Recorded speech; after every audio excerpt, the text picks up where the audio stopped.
The following is a conversation between Cecilia Conrad, Managing Director of the MacArthur Foundation, and Denver Frederick, host of The Business of Giving, on AM 970 The Answer in New York City. There is a foundation out in Chicago that shook up the world of philanthropy and beyond by announcing recently that they would award a single $100 million grant to a nonprofit or for-profit entity that could come up with a proposal and a plan to solve one of the world's biggest problems.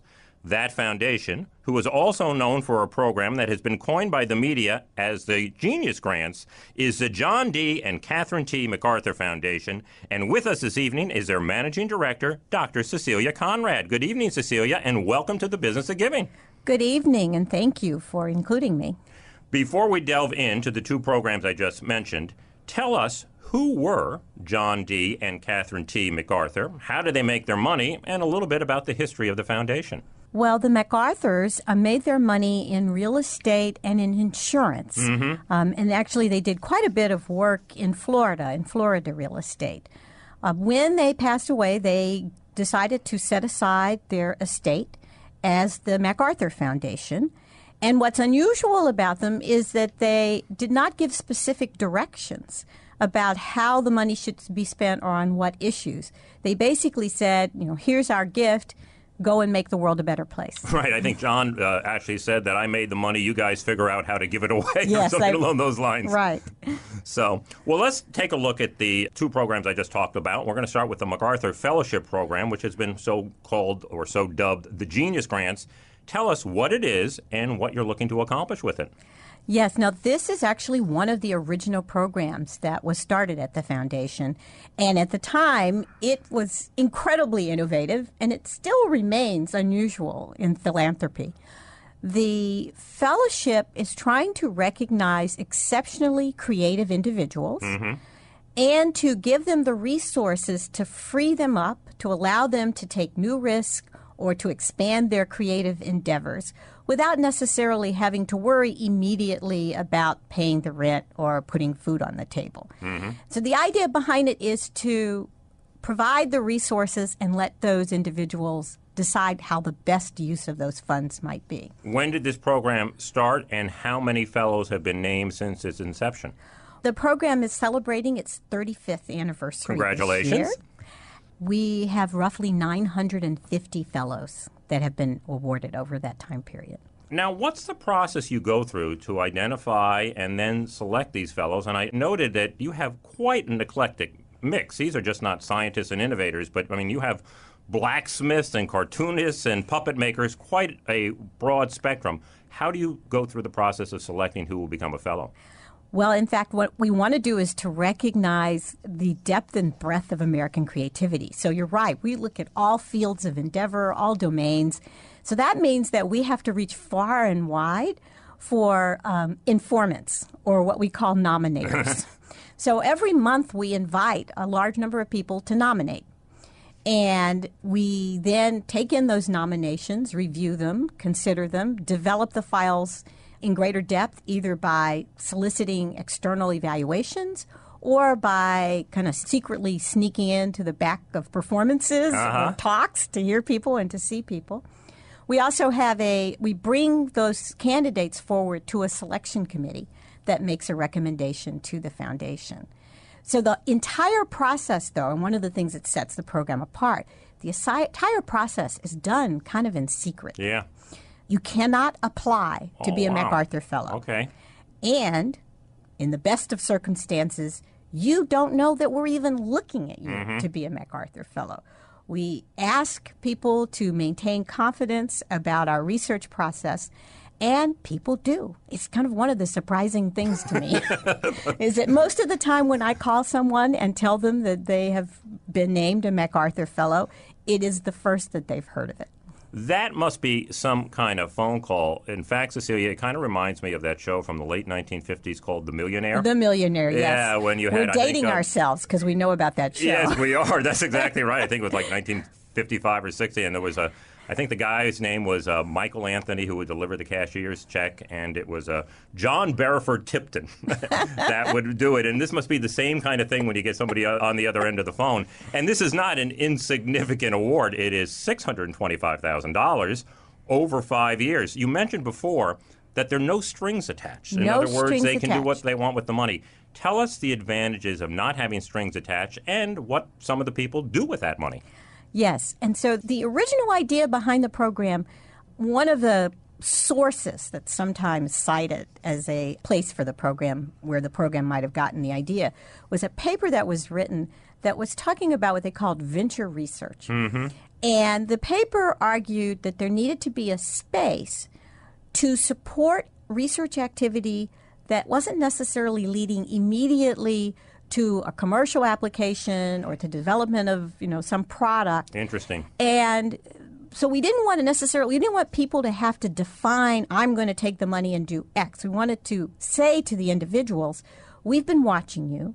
We see that you have exhibited exceptional creativity and the potential for more.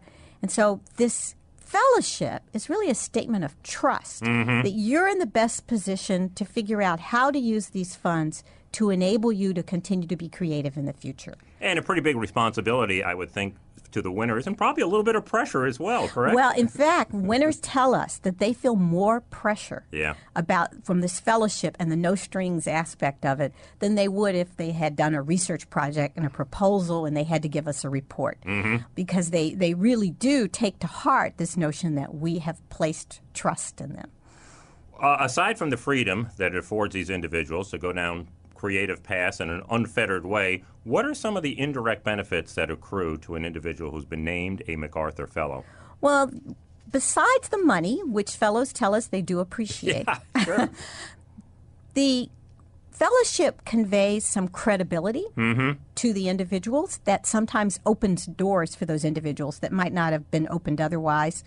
We recently, I had a conversation with one of the MacArthur Fellows, Mark Edwards, who is a professor at Virginia Tech and who you may have heard of because he's been prominent in talking about the issues of lead and the lead water issue in Flint, Michigan. And he contrasted the attention that was given to him in the context of the Flint issue to another lead issue that had happened 10 years before he got the fellowship. And he noted that he thought that he was able to be much more effective in talking about Flint because he had MacArthur Fellow behind his name. So there's the credibility aspect. The other thing that the fellowship does is that it sometimes can elevate a field, an area of work that people weren't aware of, and bring broader attention to the field itself. So that's a benefit not just to the fellow, but to others who might be working in the same field and doing that same line of work. And then, and this is the part that really excites me, we did a study a few years ago and discovered that the fellowship and the announcement of the fellowship has an impact on the general public, on the people who learn about the fellows. What we learned is that people who've learned about the fellows or hear about the fellows say that it inspires them to think more about how they can contribute to society, to think more about taking some risk and being creative. That is very, very true. And everybody I talk to who knows about it, that's exactly the takeaway they've had. But probably it's not as well known as you would like it to be. So what are you trying to do to get the MacArthur Fellowship better known, aside from appearing on shows like The Business of Giving? Well, we have particularly been trying to focus on broadening the audience. I would love for that inspirational impact to be felt at younger audiences. Yeah. So we are investigating some routes to get into classrooms and to teachers. Oh, that's great. I had the experience of talking at a school district outside of Chicago and was a bit stunned at how few of the staff members had ever heard of the Fellows Program. And this was right in our hometown. And when I started to show them the videos that we have of fellows and to point out to the teachers that they could go and use those videos, that we didn't charge, they could just use them in class, they were very excited. So we're working hard to try and reach that younger audience through the educational system. You know, some of your fellows have gone on to become quite notable leaders and innovators in their chosen field. Some have even switched fields. Why don't you give us a couple names of people that our listeners might recognize? Well, in our most recent class of fellows, we had Lin-Manuel Miranda, who is known for his work on the musical Hamilton. Yes, he is. So that is a name that all over the world, when I mention that one, it comes to fore. Another name, I just came back from a trip to Africa, and there's a Nigerian-American author, Chimamanda Adichie. And that's another name that if I said that to almost any of the people I met in South Africa, they recognize it and go, oh, she's a fellow. So those are both individuals from the arts field. We have also had some scientists who I mentioned Mark Edwards earlier. We've had the former Surgeon General of the U.S., Regina Benjamin, was a MacArthur Fellow. We've had people in the public issues kind of realm. Cecilia Munoz, who is in the Obama administration, was a MacArthur Fellow, just to name a few. Yeah, and we've had a few guests. Bill Drayton of Ashoka was one of my first guests I had on the show, and I have Roseanne Haggerty, who from Community Solutions, who's coming up very soon. I said it at the beginning, but you know the press, the media have dubbed these awards, perhaps mistakenly, as genius grants. How do you feel about that moniker? Well, I have sort of a love-hate relationship with it because I do recognize that genius grants is a wonderful shorthand, and it's the kind of thing you might pay a branding firm to come up with after a lot of money and years of research, and we earned it without doing that. But it also is a little misleading because the fellowship is looking for exceptional creativity. And there's a relationship between creativity and genius, but they're not necessarily the same thing. People tend to think of genius in very narrow terms. Right. Like, you took the test and what score did you get? Creativity, I think, is a much broader concept and can be creativity in a range of fields we might not necessarily associate with genius. You mentioned earlier the blacksmith. I guess you can be a genius blacksmith, but people don't always think that way. I also think that creativity is very much focused on producing something that's beneficial. So it's having the great idea and then taking it to a step further so that it translates into something that can have an impact on a field or enable the next round of innovations to take place or may directly improve people's lives. Yeah, and I think genius also probably conveys that somebody's already made it and are a certified genius where you're looking at people who are right on the precipice of another or a great discovery. That's right. We're looking for people with the potential for more. So ideally we get them just right before they hit the top, hit the market. Well, let's move on to your recent competition that was just announced in June. It's called 100 and Change. Tell us what it is and how it's going to work. Well, 100 and Change is a new program at the MacArthur Foundation and our intent is once every 3 years, we're going to make a single grant of $100 million to a single project that solves a problem or takes a big slice of a problem, or that the $100 million unlocks the potential for other resources that are required to solve the problem. What sets this apart from our other grant making at the foundation is that it is completely open as to what the problem and solution might be. And we've done this in part as an expression of our humility. It sort of says, many times foundations define a strategy. They identify a problem, say, this is what we're going to work on, and this is how we're going to work on it. And we want to recognize that we may not know everything. Yeah. And that can be unusual for a lot of foundations, And so we have opened this up to any problem or any solution. It's open to nonprofits, for-profit organizations, or for-profit organizations. It's also open to the world. And we have set this up to be something that we hope will have the impact of generating a conversation about solving problems as opposed to just talking about problems. Cecilia, what was the genesis of this idea? I mean, this is a huge initiative, I guess to use a current parlance, a big, big, big bet. And it's something unlike any other foundation, for that matter, any other institution has ever done. How did you arrive at this decision? Well, we have a new president of the foundation, President Julia Stash. Right. And as part of her start of her presidency, we were looking at reshaping the work of the foundation, really kind of narrowing our focus. Instead of having a large number of smaller programs, having a smaller number of focused programs, what we have called big bets, to use that term you just used. And in addition, our enduring commitments, our enduring commitment to Chicago, our hometown, our enduring commitment to American democracy, which we've expressed largely through support of journalism and media. As we narrowed that focus, though, she came up with the idea of we should have a space where we haven't predefined what we're going to do. And so that was the beginning of the idea. And she had this conversation with our board, and they thought that's a great idea. Yeah. And then she came back and she said to a small group of us, how are we going to do this? So that's the start of the idea. We made some choices about how to structure it. We could have set it up so that we asked people what problem should we work on, and we could have made it open that way. We decided to really focus in on having the problem and solution paired because we thought we wanted something that the scale of 100 million would actually be able to do something. And it's easier to find those if you pair the two together. Gotcha. What's the timetable on all this? When people have to apply and then the winnowing down, and ultimately, I guess the winner will be announced. What's your timetable? Well, we opened on June 2nd, opened our website and registration. The registration ends September 2nd, and applications are due October 3rd. After we have this first set of applications, there will be a judging process, a judging panel, and applications will get rated. We hope to have identified semifinalists by early 2017. Okay. We're hoping to name up to 10 semifinalists.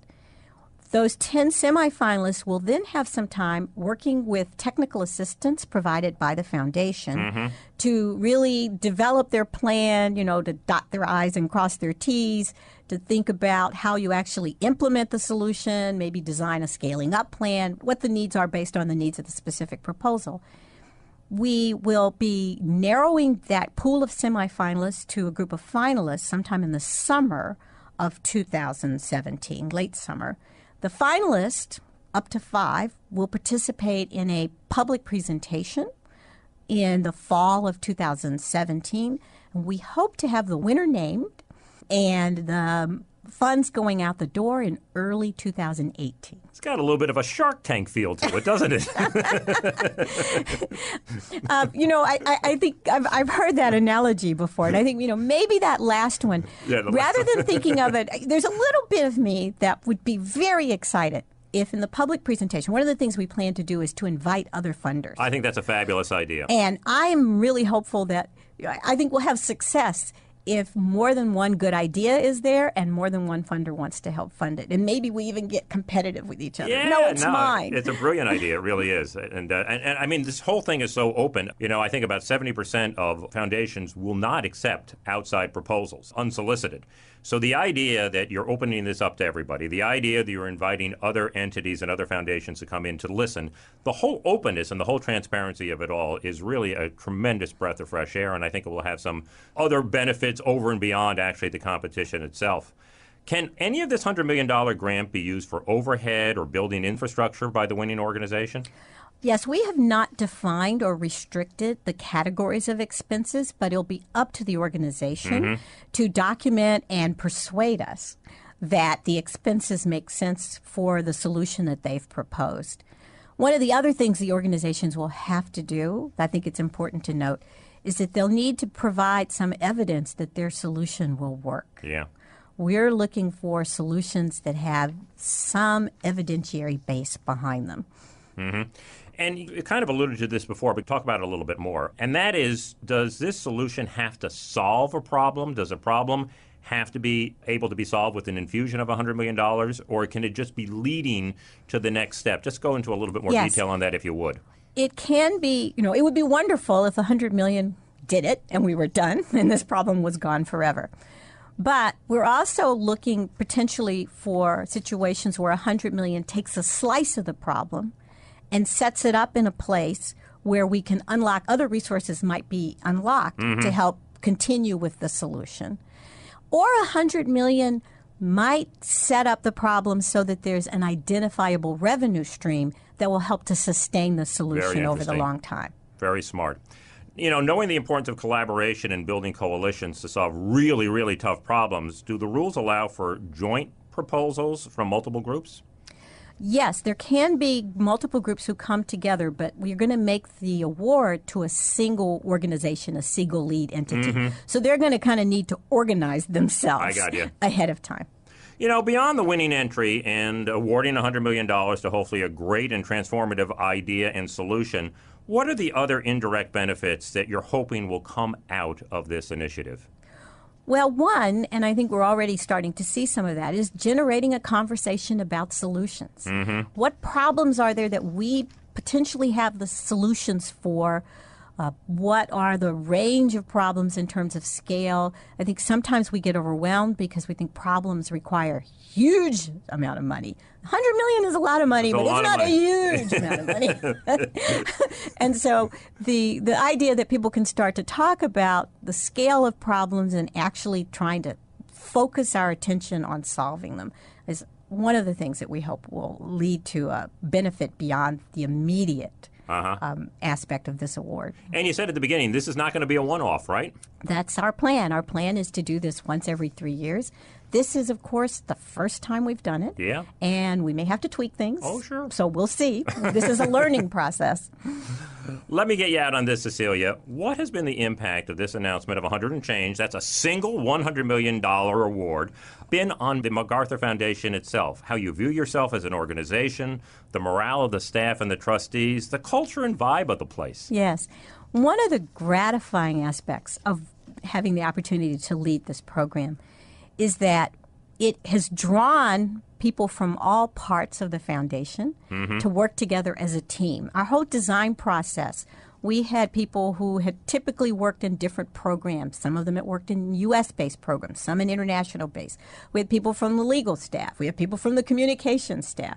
We had a range of people who got together to think through and brainstorm and design this initiative. And they all remain very engaged in the process. So that was exciting, just to run that kind of team together.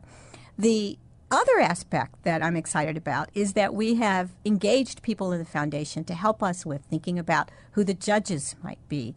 They will be helping us with some of the review process. And there's been quite a bit of eagerness and enthusiasm. I bet there has been. If people want to learn more about 100 and Change or the MacArthur Fellowship Program or the other great initiatives of the MacArthur Foundation, where do they need to go?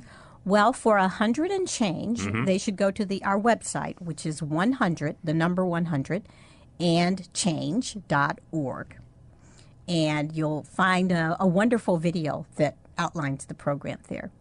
For the MacArthur Fellows Program, you should come to the MacArthur Foundation's website, which is www.macfound.org.